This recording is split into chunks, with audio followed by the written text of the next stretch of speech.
Señor Carlos Acevedo, ¿cuántos cargos públicos usted ha desempeñado? Solamente presidente del Banco Central. ¿En qué periodo? Del 1 de junio del 2009 al 12 de abril del 2013. Con el gobierno de Mauricio Funes, ¿correcto? Así es, sí.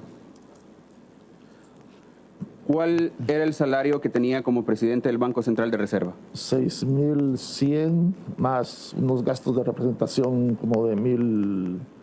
¿6.000? 6.100 era el salario y gastos de representación como de 1.400. ¿Cómo usted es contratado por el gobierno de Mauricio Funes para ser presidente del Banco Central de Reserva? La contratación me vino a través del secretario técnico de la presidencia, Alexander Segovia. Yo nunca hablé con el presidente, digamos, con el candidato Funes sobre esto, sino que la oferta me la hizo Alexander Segovia, con quien nos unían vínculos profesionales como economistas ambos. Él me ofreció el puesto ese, no hablamos nunca de salario, creo que ni siquiera él sabía cuál era el salario, pero yo había estado en el Banco Central después de que regresé de mi doctorado a Estados Unidos. ¿En qué momento se da cuenta del salario que usted iba a recibir? El primer día que llegué al Banco Central, la entonces vicepresidenta Marta Evelyn me explicó, mira, tu salario va a ser este, y luego las otras, digamos, inducciones debidas. Pero ahí fue el primer día que llegué al Banco Central. Señor Acevedo, ¿por estos 6.100 usted pagaba impuestos? Sí, claro. Y una última pregunta. Estos 6.100 más los 1.100 puede ser de gastos de representación más o menos. ¿Eran los únicos ingresos? 1.400. 1.400, perdón. ¿Eran los únicos ingresos que usted recibió como funcionario? No. Entonces, a los días de estar ahí, recibí una llamada de Casa Presidencial, del secretario privado de la presidencia, que me dijo que sí podía llegar a la Casa Presidencial. Cuando uno recibe una llamada de presidencia, tiene que ir, ¿no? Yo no me puse a preguntar para qué me estaba llamando. Llegué y ahí fue donde me explicó el tema de los sobresueldos. No creo que él haya usado esa palabra, pero básicamente lo que él me dijo es que la presidencia tenía una partida para complementar el salario de los funcionarios de alto nivel, digamos ministros y viceministros, y que estaba estipulada una cantidad de 5.000 para todos los ministros, y yo como presidente del Banco Central tenía ese rango, y una cantidad de 3.000 para los viceministros. Y entonces ahí me explicó la mecánica, me dijo que esos ingresos no estaban sujetos a retención de renta. No me dijo en ningún momento que no lo fuera a declarar, por ejemplo, en mi declaración ante probidad, ni nada de eso. Así fue como... Entonces, habría que sumarle a los otros votos que les decía, lo de este sobresueldo. Francisco Cáceres le explicó a usted de que había en Casa Presidencial una partida presupuestaria donde a los ministros se les daba $5.000 en complemento salarial y a los viceministros $3.000. Eso me explicó, sí. Y este dinero no se pagaba impuestos por él. Me dijo que no estaba sujeto a retención. Y la recepción de estos fondos era en efectivo, cuentas bancarias. ¿De qué forma les entregaban? En efectivo. En efectivo. Sí. Perfecto. Esas son mis preguntas, presidente. Gracias, diputado. Tiene la palabra Marcela Pineda. Gracias, presidente. Señor Acevedo, en ese mismo orden de preguntas, me gustaría saber, antes de aceptar el cargo como presidente del Banco Central de Reserva, ¿cuánto ganaba usted? Bueno, yo trabajaba en el sistema de Naciones Unidas y tenía un salario nominal exento de renta de 4.000, lo cual vendría a ser un salario, digamos, si hubiera aplicado renta de unos 6.000, o sea, unos 72.000 al año, y luego tenía actividad docente por otros 25, 30.000.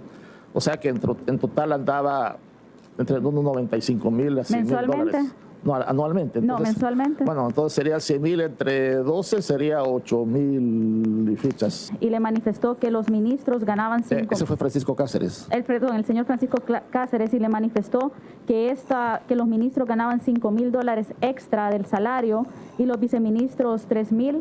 ¿Le dijo si esto aplicaba para todos? Sí, así se lo entendió. Que era un complemento para todo funcionario, rango y ministro, 5.000, y todo funcionario de viceministro, 3.000, menos los descuentos de impuestos y de ley. Pero los descuentos de impuestos solo se daban sobre los $6.100. Sí, pero eran casi $2.000 de impuestos. Pero tenía $6.100 más 1.400, a los 1.400 no se les descontaba renta. No. Pero tampoco a los 5.000. No. ¿Cómo se daba esto? ¿Cómo se los entregaba? Después de la llamada, de la reunión, ¿qué fechas se acordaron? ¿Cómo era este mecanismo en el que se los distribuía? Sí, bueno, entonces la primera entrega me la hizo el propio secretario privado. Ya después, en los meses siguientes, bueno, él me explicó que el mecanismo era que me iba a hablar una asistente de casa presidencial y así efectivamente todos los meses siguientes me llamaba una persona, Betty, creo que era la asistente Betty. Sí, y la asistente del secretario privado. Entonces me llamaba y me dijo cuándo podía llegar y ya coordinamos la fecha y hora. Y llegaba ahí y normalmente el dinero lo entregaba o Betty o la mayoría de las veces como el asistente de Francisco Cáceres, Manuel Ayala. En casa ¿Y esta presidencial. entrega de dinero era en efectivo, en Sí, cheque, en cuenta? efectivo. ¿Usted algún momento firmaba recibos Sí, por claro, este dinero? Sí, claro, se firmaba un recibo haciendo constar la entrega. Ok. ¿Y de este dinero qué es lo que usted hacía después? ¿Lo metía a un banco o cómo manejaba este? Sí, normalmente lo metía al banco para hacer depósitos bancarios para, digamos, ir sacando de ahí luego cubrir pagos de tarjetas y otros gastos. ¿Y su salario quedaba en concepto de ahorro? No, también iba, o sea, todo el dinero iba en depósitos, ¿verdad? Claro, el salario se paga en diferente momento que el sobresueldo. ¿En qué fecha le daban el sobresueldo? Eso sí no estaba fijo. Digamos, era normalmente hacia finales del mes, pero no había, como decir, el 20 y pico, 25, no había una fecha establecida. ¿En algún momento usted vio al señor Mauricio Funes? Bueno, les comentaba que había sido mi alumno en la UCA, que no llegaba a clases. Rara vez. Y esto creo que es importante, si me lo permite, diputado. Una de las cosas que me llamó la atención de él, no muy favorablemente, es que el gabinete económico se reunía todas las semanas. Estábamos en un país en una gran crisis económica. ¿Y sabe cuántas veces llegó el presidente a esa reunión de trabajo en el tiempo que yo estuve? 0 veces. Nunca llegó. Se asomó un par de veces a saludar, siempre con el whisky en la mano, ¿verdad? O sea, esas fueron las veces que yo vi al presidente. Señor Carlos Acevedo, como usted ha manifestado que el país estaba pasando una gran crisis económica, ¿usted no reprochaba recibir, como por ejemplo esa vez, $25,000 mientras el salvadoreño no tenía ingresos a nada? Diputada, el reducirse un salario de esos no ayuda en nada a salir a sacar a la gente de la pobreza. Pero sí en una política pública. La inversión en políticas públicas es fundamental. Señor Carlos Acevedo, ¿en algún momento usted cuestionó el origen de estos fondos? Bueno, era una partida, como me explicó el secretario privado, asignada a la presidencia. Esto, probablemente ustedes saben, es característico de la mayoría de países, ¿verdad? La mayoría de países tienen una partida en la presidencia de uso discrecional, gastos reservados, sí. Gastos reservados. Entonces es un estándar presupuestario mundial, latinoamericano. Entonces no, digamos, en ese sentido no era algo inédito o que solo ocurriera aquí en El Salvador.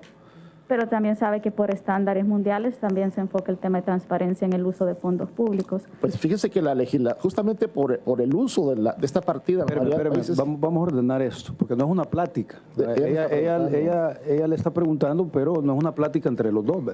Ella a veces hace consideraciones. Usted debe esperar que ella formule la pregunta. Le hace una consideración antes, por favor. En esa línea, ¿en qué momento, considerando y siendo que usted es economista y sabe de que hay reglas internacionales en relación al manejo y uso de fondos públicos, ¿no cuestionó usted que fuera entrega directa, como que le dijeran que no se pagaba renta? Porque, ojo, usted ya tenía 6,100 mensuales más 1,400 mensuales de gasto de representación, entonces se entendía que usted no podía considerar que estos 5,000 se volvían otros gastos de representación, porque usted sabe que cuando uno es funcionario público, a lo único que se puede dedicar, además de su cargo de funcionario público, es a la docencia. Entonces, este tercer ingreso de $5,000 mensuales, ¿usted no cuestionó en algún momento la legalidad o no les hizo ver que se tenía que pagar renta, que tenían que aparecer? De hecho, no aparecía tampoco, según el presupuesto de esa época aprobado en la Asamblea Legislativa, tampoco aparecía en la ley de salarios. Bueno, la legalidad de esa partida está desde el momento en que se hace la aprobación de la ley del presupuesto. En la ley del presupuesto se incluye la asignación para casa presidencial, incluyendo la partida de gastos reservados. Entonces, de entrada, eso es ley de la República, no puede ser ilegal. O sea, no puede ser yo. Pero es que el tema, perdón, el tema aquí, y quiero dejar claro ese tema, ¿verdad? El tema no es presupuesto, el tema es, bueno, y esto ya está sentado, el fiscal de la República vino aquí y sentó precisamente la ilegalidad de los sobresueldos, ¿verdad? Eso no está en discusión en esta mesa. El uso de la partida de gastos reservados, sí es cierto, tiene una flexibilidad en cuanto a la utilización del fondo en sí. Porque por lo mismo que se dice gastos reservados, si por ejemplo estamos ocupando gastos reservados para la seguridad de un presidente, precisamente no puede haber una transparencia en el sentido del por qué. Eventualmente debe de haber esa transparencia. Es solamente en el periodo que se está usando. Los periodos son años fiscales, quiere decir que el siguiente año precisamente puede declararse en que se usó al detalle. Eso es lo que le está planteando, ¿verdad? Gracias, presidente. Señor Carlos Acevedo, ¿cuál es su relación con FUSAES? Yo fui jefe de la sección macroeconómica FUSAES entre el 99 y 2004. Usted sabe que FUSAES siempre saca ciertos boletines hablando del impacto en la economía, sobre la ruta económica sugerida a los gobiernos de Arena y también del FMLN. ¿Cómo es que usted, siendo que FUSAES ha sido altamente vinculada y sus fundadores pertenecen a Arena, cómo es que usted se pasa al gobierno del FMLN? Bueno, quizá rápidamente, cuando yo estuve en FUSAES, FUSAES era muy crítico del entonces gobierno de Francisco Flores. Incluso la relación entre el gobierno y el gabinete económico de Flores con FUSAES no era muy buena.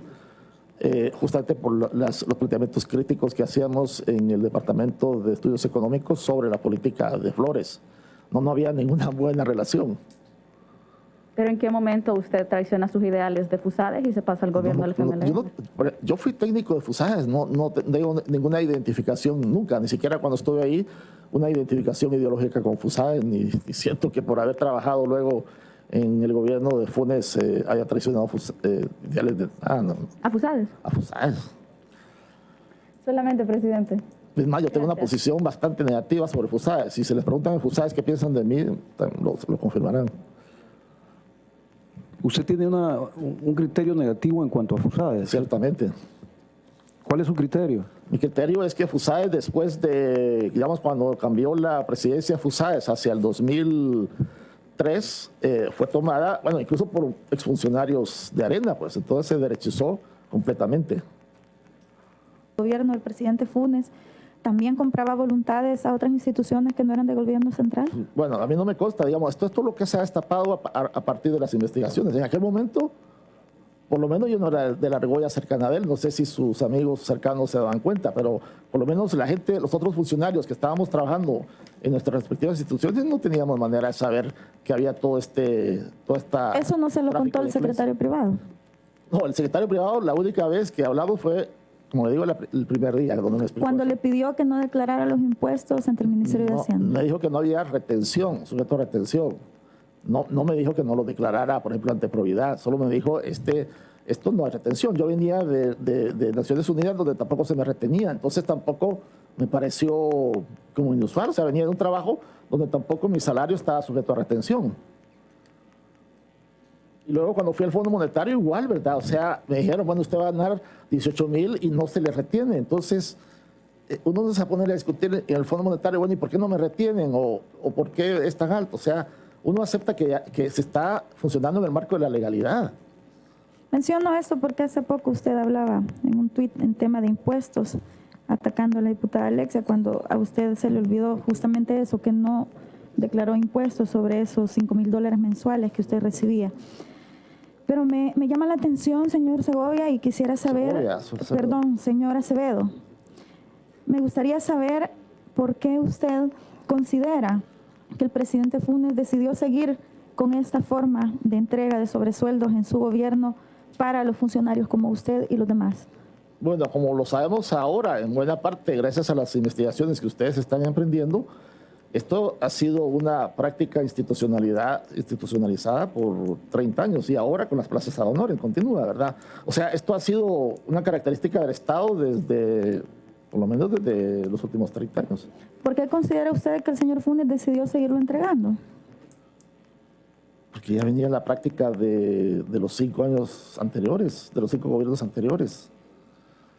Cuando a usted le dicen que se le entregan estos sobresueldos y decide hacerlo de esa manera, ¿no midió el alcance que iba a tener todos estos millones de dólares de la partida secreta para no hacer acciones sociales? Vaya, fíjese, ¿No le interesaba eso a usted? fíjese que lo que se le acusa a él de malversación en el caso que tiene la Fiscalía son 351 millones. Sobre sueldo, no lo que se le daba al fiscal o a la corte o los maletines negros, sino estamos hablando sobre sueldo estrictamente, así como se lo plantea a los funcionarios. Eso eran unos 3 millones por año. Ustedes, por ejemplo, reciben 2 millones anuales en gastos de representación, que tampoco están sujetos a impuesto de renta. Si lo multiplicamos por 5, son 10 años, son 10 millones.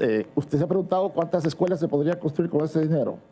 Con el gasto de representación que ustedes reciben, los 2 millones anuales. Estamos hablando del periodo en el que usted fue funcionario, donde recibió el dinero público del gobierno y del pueblo, que fueron aproximadamente $230,000. A eso es el que nos estamos refiriendo, porque como usted bien lo dice, gracias al trabajo que estamos realizando como comisión, estamos conociendo la verdad de a dónde iban a parar nuestros fondos públicos y el dinero de la población. Respecto a eso y el gran daño que le ocasionaron a nuestro país, es que nos interesa saber, lo que nos interesa conocer. Sí, pero la verdad tiene que cubrir no solo el pasado, sino también el presente, diputada. Usted sabe perfectamente que el gobierno de Mauricio Funes y los gobiernos anteriores han sido acusados por actos de corrupción. Usted sabe perfectamente dónde están los expresidentes y cuál es el tipo de mecanismo que utilizaban para poder tener gobernabilidad. Por eso mismo está usted acá. Y por eso mismo nosotros queremos conocer ese mecanismo. Y nos interesa saber de qué manera funcionaba específicamente con el expresidente Funes. Ya usted nos está aclarando y nos está diciendo cómo es que él decide seguir con estas prácticas y cómo es el que él decide entregar $5,000 mensuales a los ministros y $3,000 mensuales a los viceministros. Respecto a eso, es que ahora esta comisión también está interesada en saber qué sucedió con esos fondos públicos.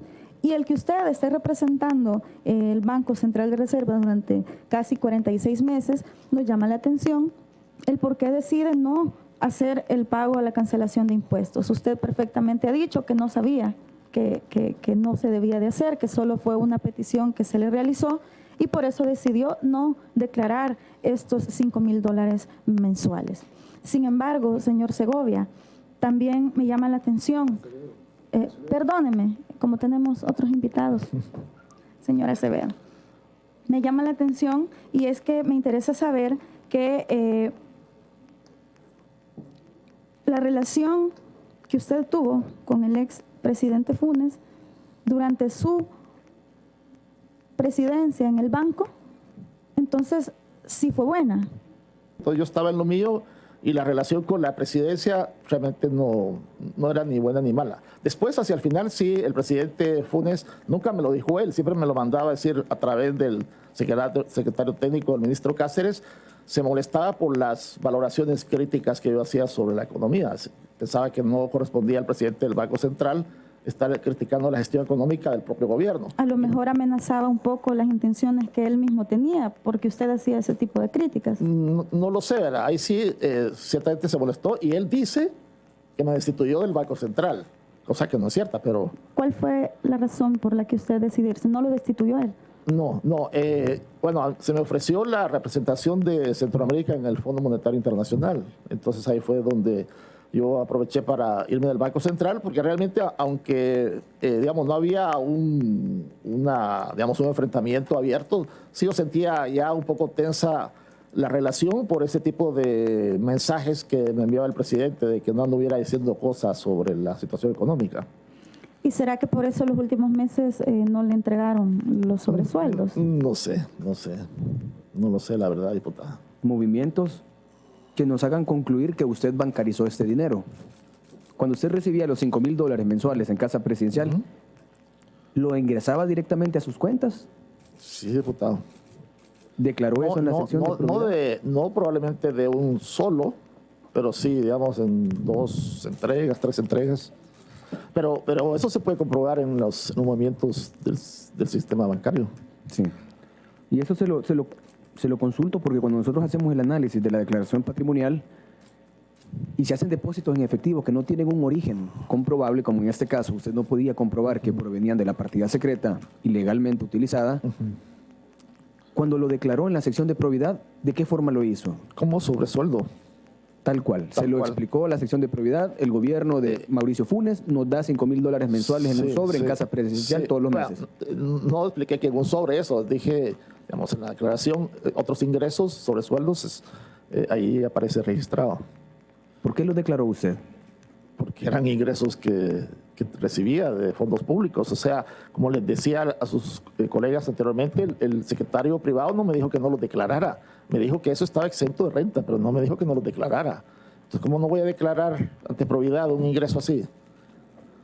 Entiendo. Usted recibió por lo menos unos $200,000 en sobresueldos, ¿no? Sí, diputado. ¿Usted no pudo advertir que estaba pasando algo oscuro en el gobierno de Mauricio Funes cuando se hacían entregas de dinero en efectivo a los funcionarios de más alto nivel? No en aquel momento, porque, por ejemplo, los viáticos se entregaban en efectivo y a veces los viáticos pueden ser una fuente muy importante para un funcionario, por ejemplo, que viaja bastante. Entonces, no era tampoco del todo inusual que la entrega fuera en efectivo, puesto que había otros ingresos, como los viáticos, que eran en efectivo también. Aparte de recibir sobresueldos en el gobierno de Mauricio Funes, ahora usted puede advertir y recordar y retroceder en el tiempo que otras irregularidades usted mismo pudo observar en ese tiempo.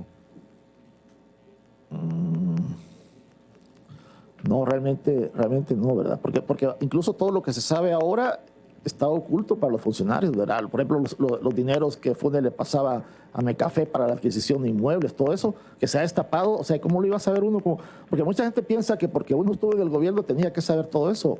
Y la verdad que no es así. Es como el delincuente que no anda contando en su casa, mira, mamá, me robé así 15 celulares ahora o asalté. O sea, los delincuentes no andan contando sus fechorías. Entonces, por el hecho de haber estado ahí, incluso en un puesto como el del Banco Central, uno no se entera de esas cosas. Ahora, si hubiera sido amigo de Funes, tal vez me hubiera dado cuenta, pero por el hecho de ser funcionario, realmente uno no se entera de eso. ¿Usted considera que su sueldo como presidente del Banco Central de Reserva era muy bajo?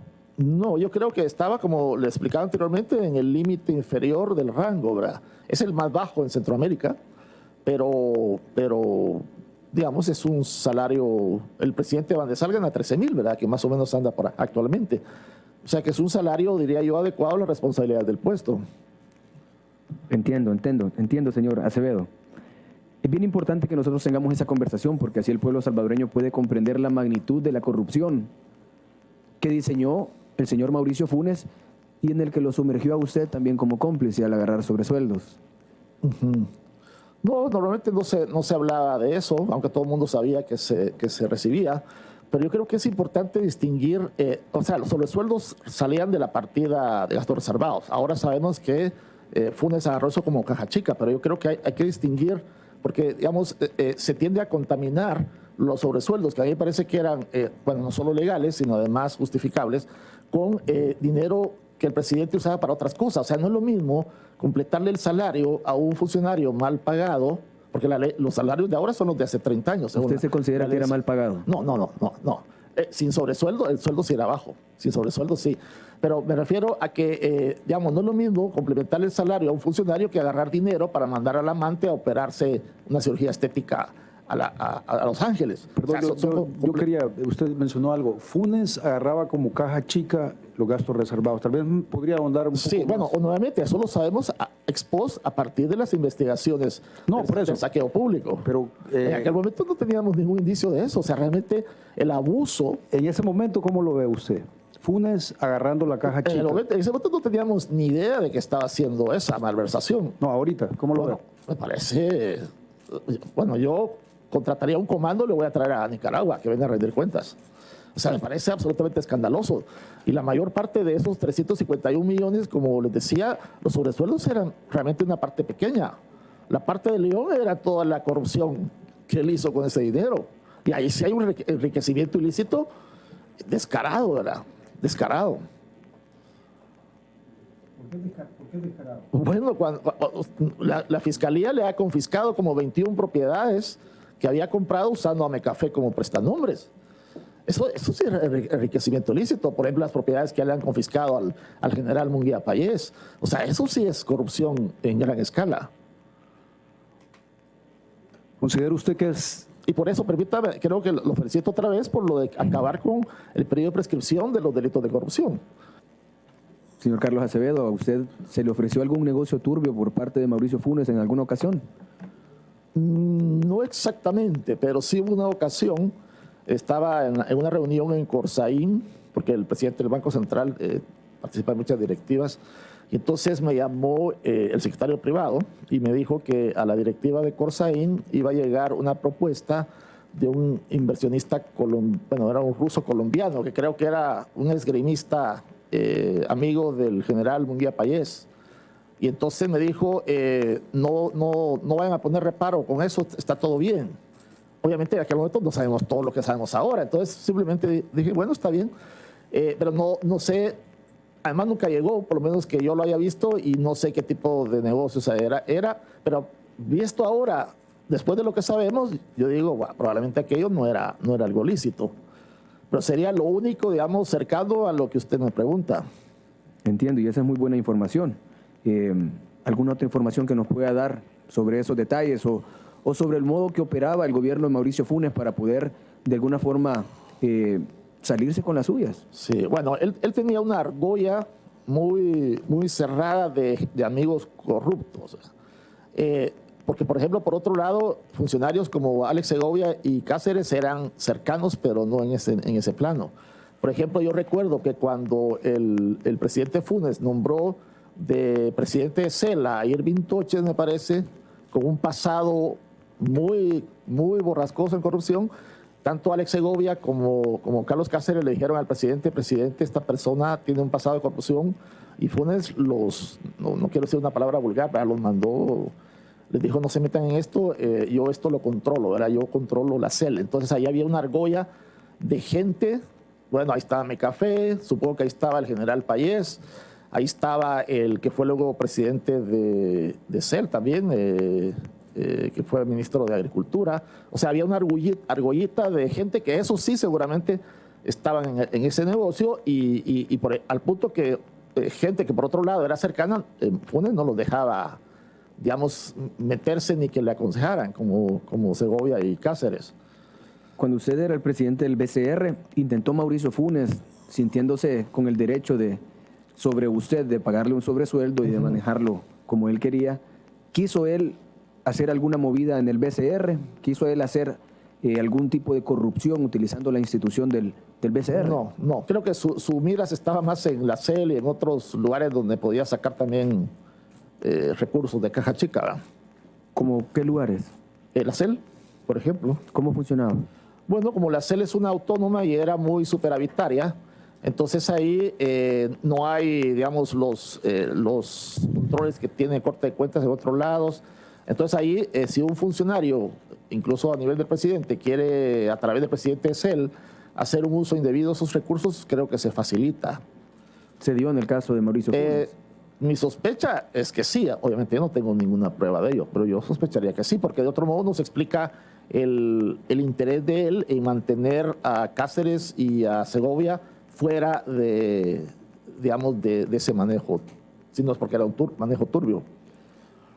Conociendo, entiendo que usted conoce las investigaciones que se han hecho periodísticas, y conoce los hechos a través de eso. Pero usted fue un personaje que estuvo dentro del círculo de top, se dice, de ministros, de funcionarios top del gobierno de Mauricio Funes. ¿Recuerda usted algún hecho que no haya salido a la palestra pública a través de las investigaciones y que merece el pueblo salvadoreño conocer como actos de corrupción? Bueno, por ejemplo, una vez, eso me lo contó un expresidente de Corsaín, siendo él presidente de Corsaín, lo mandó a llamar Mecafé, ¿sí saben quién es Mecafé, verdad? Sí. Que había sido presidente de la feria y que ya no era presidente de la feria. Lo mandó a llamar un exfuncionario, no era funcionario, pero seguía teniendo su oficina en la feria. Lo mandó a llamar al presidente de Corsaín en ese momento y le dijo, venite para acá.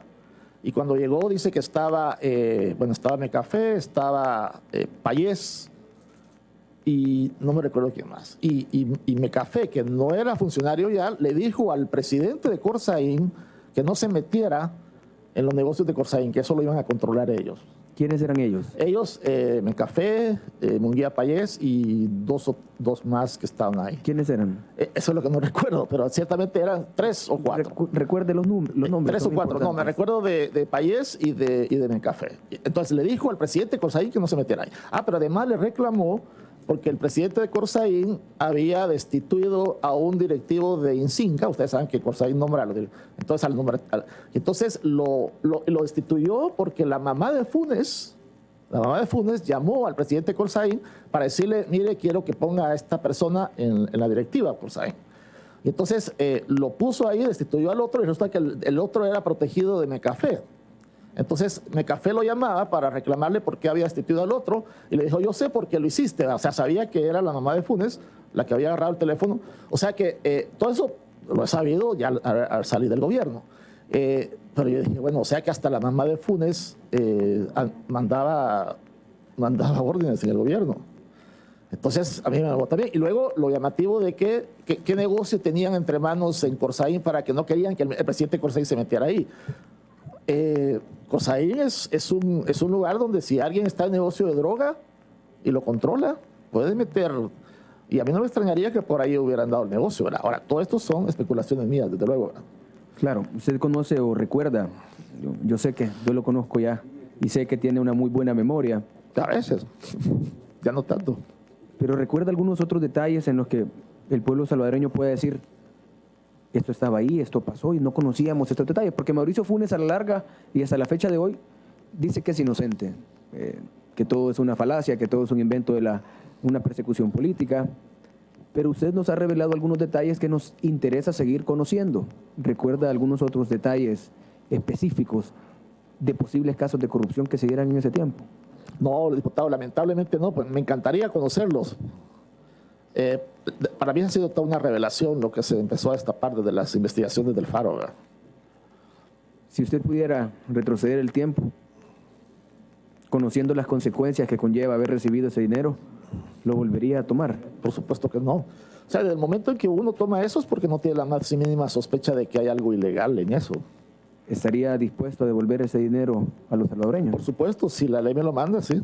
Y por cierto, su papá ya devolvió los 166,000 que le debe al pueblo, según la Eso Corte se de Cuentas. pagaron para salarios de funcionarios públicos, así que no fue a parar a las cuentas como lo suyo. Hay que aclarar lo de Eso sí, a la Corte yo lo de he Cuentas. aclarado bastante, ya tiene el conocimiento de la prensa sobre eso. Pero sí, Pero es importante conocer eso, porque son como $200,000 que le va a tocar devolver. Pero qué bueno que esté dispuesto a devolverlo, a volver a la senda de lo correcto y ser un ciudadano que esté dispuesto a hacer lo correcto, aunque sea tantos años después, ¿verdad? siempre he estado en la senda de lo correcto y de la legalidad, diputado. Y eso es lo importante. Bueno, le deseo que le vaya súper bien en el proceso. Después de aquí usted sabe que vamos a hacer los avisos correspondientes. Y le tocará defenderse ante la justicia, como le toca a todos, con las oportunidades que tiene. Usted manifestó, entre sus palabras que ha dicho, que considera que el presidente Funes es una persona corrupta. ¿Por qué usted puede hacer esas alusiones? Yo creo que la evidencia abrumadora que ha salido a la luz, insisto otra vez, a partir de las primeras investigaciones del Faro y corroborada por la investigación de la Fiscalía, ¿verdad?, en el marco de este proceso del saqueo público, yo creo que no deja lugar a dudas de la corrupción del expresidente. ¿A qué debemos entender por corrupción para usted con respecto al presidente Funes? Bueno, una persona que se enriquece de una manera tan desaforada a partir de los fondos públicos, no sé de qué otra manera podría llamarlo. ¿Considera usted entonces que él se enriqueció de manera amplia?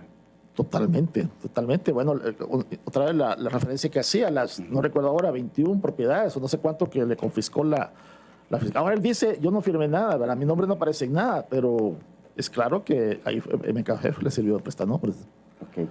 También hizo mención usted con respecto a que había toda una serie de amigos corruptos. ¿Me podría usted mencionar los nombres de esos amigos corruptos que usted considera? Porque si hizo alusión a amigos corruptos, Sí. usted consideraba que había una serie de personas como más cercanas, porque hizo alusión al concepto de amigos, ¿verdad? Sí, sí. Bueno, uno era MKF, ciertamente. Creo que el que fue director del Seguro Social, Rafael Flores, no recuerdo si es el nombre exacto, pero me parece que también estaba en esa argolla. Irving Toches en su momento también. Pensaría yo que el general Munguía Payés también estaba en esa argolla. Estos eran amigos de él, ¿verdad? Ahora, ¿por qué considera usted que ellos eran corruptos? Bueno, el café también está procesado Sí, totalmente. con abundantes pruebas. Sí. Por Munguía Payés también tiene un proceso abierto. Y entonces en nosotros, aunque no sé si haya procesos abiertos, uno no va a andar con un gran delincuente en estrecha relación de amistad si no anda más o menos en los mismos pasos. Sí. Todas estas personas forman parte del gobierno, ministros, entre otros, ¿verdad? Ok. Usted expresó... Bueno, había algunos que no formaban parte del gobierno, por ejemplo, Herbert Saca, que ya era bueno, él nunca ha sido funcionario, pero era parte también de esa camarilla. Ok. También usted hizo mención con respecto al tema Fusades y dijo incluso, no tienen una muy buena ahora relación conmigo. ¿A qué se refiere con respecto a ese tema? Bueno, cuando yo llegué al gobierno, digamos, denuncié, critiqué como el doble estándar, la doble moral de Fusades, de que cosas que había promovido, por ejemplo, cuando yo estuve en Fusades promovía una reforma fiscal que, digamos, apuntaba a, bueno, ciertos ajustes, ¿verdad? Ya cuando entró el gobierno del FMLN, ya lo que técnicamente había... ¿Tenía relación entonces Fusades con el gobierno del FMLN? No, me refiero a que como ya ahora no era un gobierno de Arias en el que estaba, sino un gobierno de izquierda, entonces Fusades ahora, las cosas que había defendido antes, ahora ya no. Por ejemplo, antes había defendido subir impuestos. Cuando llega el gobierno del FMLN y sube los impuestos, entonces ya no, ¿verdad? O sea, defender cuando es mi partido el que lo propone, pero si lo propone otro, entonces ya no. Entonces yo denuncié ese doble rasero y ahí me echaron bola negra. ¿Cuál fue la reacción de ellos? Para muy indignados, que yo era un traidor, que había trabajado ahí, que no sé qué. Porque usted estaba considerando que eran principios que tenía que... Exacto, o sea, si uno defiende un principio, no importa si lo defiende mi papá, mi abuelo, mi hermano, mis enemigos. O sea, si el principio es bueno, y si es malo, es malo. O sea, no voy a distinguir por el color político, ¿va? ¿Y quién estaba dirigiendo Fusades en esos momentos? Cuando yo llegué, la dirigía primero don Coqui Sabla y después don Tony Cabrales. Y después... no recuerdo quién, pero yo recuerdo que después de salir yo de Fusades se lo retomaron, entraron una cantidad de exfuncionarios de Samayoa, Arena. entre otros.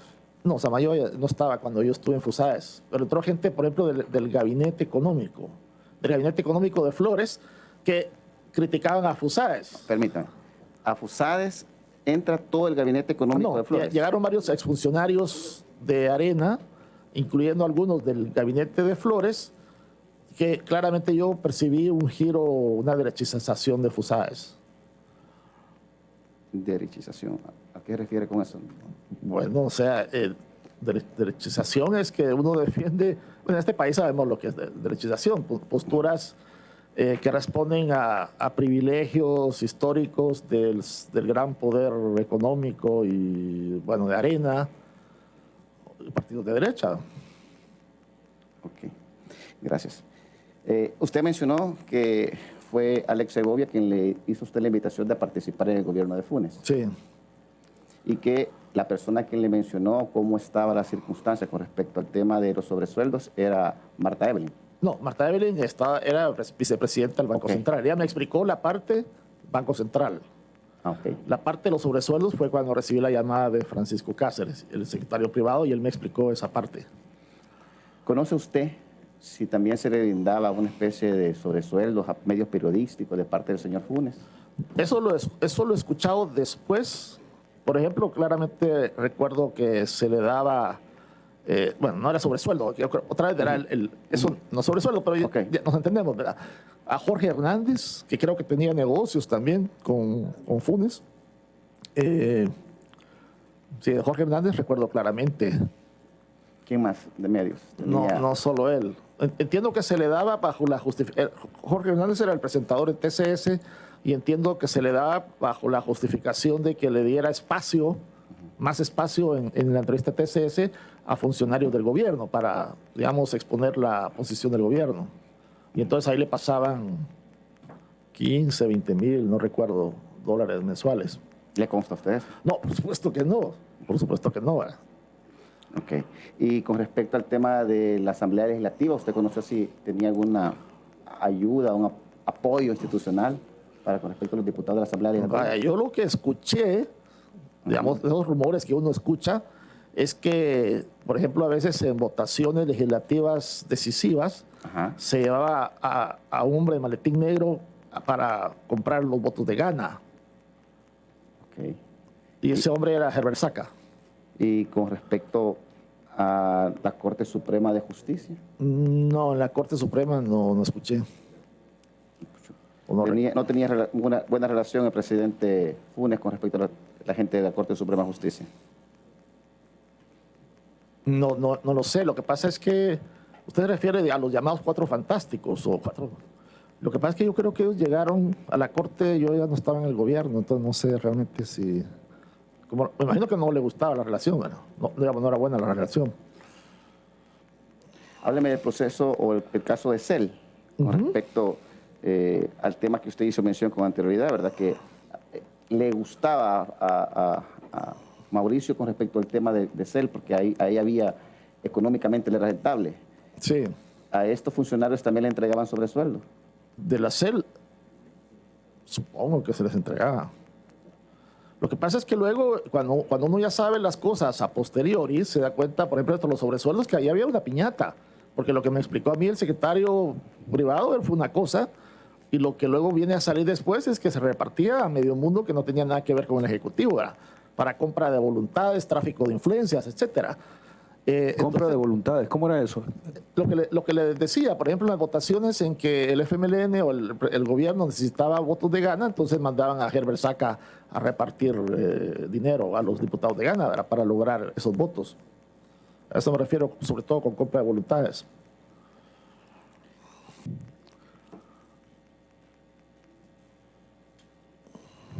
Solamente tiene la palabra la diputada Romero.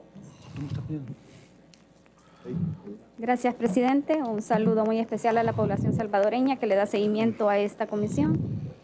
Doctor Acevedo, de acuerdo a sus intervenciones, yo tengo un par de preguntas. Le agradecería me pueda contestar de acuerdo a su punto de vista, sin limitación a lo que quiera expresar. En su primera intervención, doctor, diputada, hágame un favor, cuesta escucharle, tal vez acerque un poquito el micrófono, por favor, o no sé. ¿Le den volumen quizá? Por favor, casi no, se le oye, pero no se le oye como se le debería oír. Prosiga, por favor. Gracias, doctor Acevedo. Le decía que de acuerdo a sus intervenciones, yo voy a hacer un par de preguntas a las cuales me gustaría que las conteste de acuerdo a su criterio y sin limitación de tiempo. En primer lugar, usted en su primera intervención hizo referencia al tema de sobresueldos y las plazas ad honorem. ¿Usted considera que es algo igual o existe alguna similitud entre ambos conceptos? Muchas gracias, diputada. El problema acá es, como les mencionaba, que en la ley de salarios, los salarios de los ministros son ahora los mismos que hace 30 años. Por ejemplo, hace 30 años, un ministro, por ejemplo, el ministro de Hacienda, el sueldo era 2.773 por ley de salarios, claro, en colones, porque en ese momento todavía, pero el equivalente en colones. Y ahora sigue siendo 2.773 dólares. Entonces uno dice, ¿cómo es posible que un ministro, por ejemplo, como el ministro de Hacienda, con toda la enorme responsabilidad que tiene sobre sus hombros, siga ganando ahora lo que ganaba el ministro de Hacienda hace 30 años? Entonces de ahí viene la justificación del mecanismo de los sobresueldos. No fue lo más transparente. Yo creo que lo más transparente hubiera sido, por ejemplo, establecer algún mecanismo de indexación. Por ejemplo, si ese salario de un ministro de hace 30 años, de acuerdo a la ley de salarios, hubiera estado indexado a inflación, ahora tendría que ganar más o menos $10,000. Ese tendría que ser el salario ya transparentado. Entonces, como eso no se transparentó, se ha recurrido al mecanismo de los sobresueldos, que insisto, Ilegal no puede ser porque está aprobado bajo la ley del presupuesto. Poco transparente, sin lugar a dudas, y uno le puede poner los apelativos que quiera a los sobresueldos, pero no fue ilegal. Entonces ahora que ya no hay sobresueldos, hay plazas ad honorem, pero tenemos salarios como el del presidente de Bandesal de $13,000, del presidente de ANDA 11,000, el director de la oficina del organismo de inteligencia del Estado 10,000. O sea, tenemos salarios muy altos y son ad honorem muchos de ellos. Entonces, resulta que es ad honorem, pero cuando uno mira las declaraciones de probidad, ahí aparecen las declaraciones, ¿verdad? Vale, por ejemplo, volviendo al caso del ministro de Hacienda, que creo que está realizando una labor muy buena. ¿Verdad? Él debería, o sea, 2,773 no es el sueldo que debería tener, insisto, con toda la responsabilidad que tiene. El viceministro de Hacienda, Gerson Posada, tiene 7,500. Entonces, ¿cómo es que el viceministro tiene 7,500 y el ministro 2,700? Ahora, Gerson Posada es un gran técnico, es un gran profesional, se merece ese salario, incluso más. Entonces, ahí la solución no sería bajarle el sueldo al viceministro, sino subir el del ministro. Les pongo otro caso, el ministro de Obras Públicas, para mí, los dos mejores ministros que tiene este gobierno son el de Obras Públicas y el ministro de Salud. El ministro de Obras Públicas, de acuerdo a su declaración, gana 3,300. Con todo el trabajo y la responsabilidad que tiene, ¿es adecuado que el ministro de Obras Públicas esté ganando ahora lo mismo que ganaba hace 30 años? No. Entonces, pero hay un viceministro de Obras Públicas, creo que es Castelar, que gana el doble, 6,500. Entonces, como uno no transparenta esas cosas, se generan esas distorsiones. Entonces yo creo que el pueblo salvadoreño debería saber que hay sobresueldos ahora, pero ya no se le llaman sobresueldos, se le llaman plazas ad honorem. Y eso hay que transparentarlo, y por eso yo exhorto respetuosamente a esta comisión a llevar las consecuencias. No, debe saber algo, miren, debe saber algo. El tema de sobresueldo no solo está vinculado al Ejecutivo. Y usted mismo lo tocó, cuando usted agarra sobresueldo y le paga $20,000 a un magistrado, $10,000 a un fiscal, está comprando impunidad. Ni siquiera puede hablar de nivelación salarial, está hablando de impunidad. Entonces, para ser responsables, porque aquí está oyendo el pueblo salvadoreño, no podemos generalizar, porque es incorrecto. El tema sobre sueldos, usted mismo lo dijo, se le pagaba a diputados. Ahí no está hablando de nivelación, está hablando de compra de votos directamente. Entonces, la postura de si es legal o es ilegal, ya tuvimos aquí al fiscal, y yo insisto, el fiscal estuvo aquí y determinó que era ilegal. Por favor, prosiga, diputada. Pero diputado, ese pago a un fiscal... No le doy la palabra ahorita, se la di a ella. ¿Le puedo responder? Presidente, pero tiene derecho a responder porque por aludido, creo que Sí. considero, le doy un par de segundos. Ese pago a un fiscal, eso no es sobresueldo. Entonces, por eso digo, hay que distinguir lo que de verdad es sobresueldo de lo que son pagos para compra de voluntades. Eso no es sobresueldo. Ok. Entonces, no hay que confundir una cosa con la otra. De acuerdo, muchas gracias. En ese mismo sentido, usted también hizo mención, de acuerdo a las preguntas repetitivas que le hicieron anteriormente mis colegas en esta mesa, de que usted tuvo conocimiento de sobresueldos, tanto a ministros como a viceministros. ¿Cierto eso? Eso fue lo que me explicó el secretario privado los 15 días de estar en el gobierno. En ese sentido, quiere decir que la actual ministra de Desarrollo, la señora Mariodelia Navarrete, o conocida como la señora María Chichilco, recibió sobresueldos. Digo porque para tener la autoridad moral en esta mesa de estar cuestionando es importante que comencemos también llamando a quienes estuvieron vinculados en ese gabinete de donde se dio muchos actos ilegales y que a lo mejor estaban al margen de la ley, que en la instancia correspondiente deberá cada persona o cada exfuncionario defenderse en su debido proceso, pero que sería bueno, pues no importando que sean funcionarios actuales, llamarlos a esta mesa. Por eso yo quería que me reiterara usted si usted tuvo conocimiento de que sí recibieron sobresueldo. Es más, usted mencionó y le mencionaron en esta mesa que recibían $3,000 los viceministros. Eso fue lo que me dijo el secretario privado y asumo que ella recibió. Ahora, yo tengo en el más alto concepto a ella, ¿verdad? Creo que ha sido una excelente funcionaria antes y ahora. O sea que si lo recibía, primero no era ilegal, ¿verdad? Insisto, no era ilegal, porque lo que define si es legal o no es el fiscal, es la ley, ¿verdad? El fiscal puede decir lo que quiera, pero lo que define si es legal o no es la ley. Yo creo que la ley no define los sobresueldos como ilegales. Si la ley quisiera definirlos como ilegales, lo diría. Por ejemplo, el artículo 20 del decreto legislativo 805 dice que son ilegales los puestos ad honorem. Entonces, si la ley quisiera decir son ilegales los sobresueldos, lo hubiera dicho. La ley dice son ilegales las dobles plazas. Entonces, si la ley hubiera querido decir que son ilegales los observadores, lo hubiera dicho, y no lo dice. Sí, claro. Y claro que no es una cuestión personal con ningún funcionario, porque los conceptos de cada persona pues se les respetan, la credibilidad y el respeto se gana, sino más bien que fueron las acciones irregulares que se dieron en ese momento. Y por efectos de grabación, pues quería que quedara claro que en ese momento, pues de acuerdo a lo que usted ha dicho, la viceministra recibió esos $3,000. ¿Usted tuvo conocimiento de que los gobernadores departamentales de ese momento recibieron sobresueldo? No lo sé realmente. De acuerdo a lo que me dijo el secretario privado, no deberían haber recibido, pero de acuerdo a lo que hemos visto ahora, que medio mundo recibió los llamados sobresueldos, aunque no eran sobresueldos para esos funcionarios, no me extrañaría que también los gobernadores los hubieran recibido. De acuerdo, sí, porque la pregunta es porque igual en el actual gobierno hay exfuncionarios que fueron gobernadores departamentales, como por ejemplo el presidente de Proesa, el ministro de Seguridad, entre otros. Nada más para que quedemos claros. Me gustaría que me diera su punto de vista respecto al tema del acuerdo que hay a la reserva de gastos públicos sin una debida sustentación al respecto. ¿Qué opinión tiene usted sobre esto? Usted dice el carácter de gastos reservados. Sí, se han reservado por 7 años. La información, dice. Sí. Bueno, del punto de vista de los estándares de transparencia que aconsejan instituciones internacionales como el Fondo Monetario, es una aberración. Y ahí sí, yo pienso que el público que paga con sus impuestos ese tipo de gastos debería tener todo el derecho a saber en qué se está gastando su dinero, ¿verdad? Entonces está reservando información, por ejemplo, sobre compra de paquetes alimenticios o compra de mascarillas o de vacunas o lo que sea. No le hay el más mínimo sentido en términos de transparencia. El público tiene que saber cada centavo que el gobierno gasta, es un fondo público, y el público tiene derecho a saber en qué se gasta y no esperar a 7 años para saber en qué se gastó, ¿verdad? Perfecto. Siempre en el tema de la materia económica, como usted es conocedor en eso y tiene mucha experiencia, a su juicio, en el presupuesto general de la Nación va señalado el tema de los sobresueldos. ¿Para usted eso adolece de ilegalidad? ¿En el presupuesto de la Nación? Sí, en el proyecto actual que se ha presentado. ¿Hay sobresueldos? Va señalado. Bueno, lo que pasa es que además de los llamados sobresueldos que se dieron desde Casa Presidencial, el manual de contabilidad gubernamental tiene la categoría de sobresueldo, ¿verdad? Como una categoría de pago de remuneración de un servidor público. Pero ese tipo de sobresueldos creo que es diferente de los sobresueldos que hemos venido discutiendo acá y que ustedes están investigando.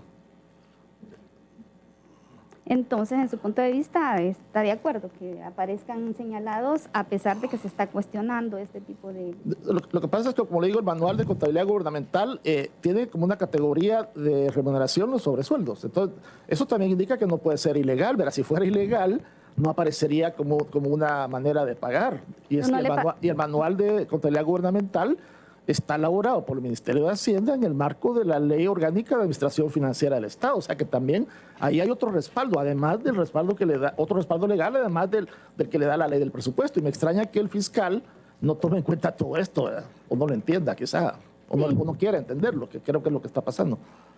De acuerdo, sí, yo hago el comentario porque ahí la incoherencia, si estamos criticando el tema del pasado y se está haciendo ahorita lo mismo, igual o peor, entonces, ¿en qué estamos, verdad? Otra consulta, usted, de acuerdo a su punto de vista, ¿cree que las personas que estuvieron en equipos estratégicos trabajando en Casa Presidencial deben de conocer más a fondo o deberían de conocer más a fondo a quienes realmente se le dieron sobresueldos y no usted, que no era de la argolla cercana, así lo ha llamado usted, que no era de la argolla cercana del expresidente Funes? ¿Considera que estas personas sí deben de tener más conocimiento al respecto, las que eran del equipo estratégico que trabajaban en Casa Presidencial? Yo pensaría que sí, ¿verdad? Yo pensaría que sí deben saber más, aunque probablemente esa argolla cercana a Funes está más interesada en negocios conjuntos.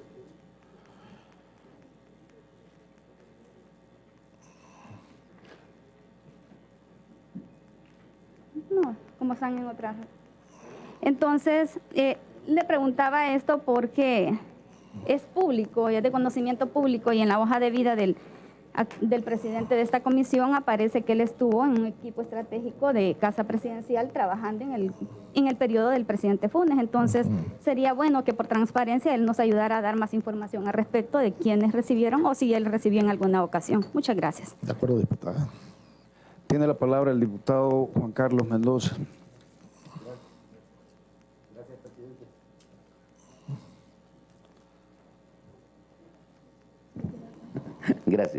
Gracias, presidente. Bueno, hay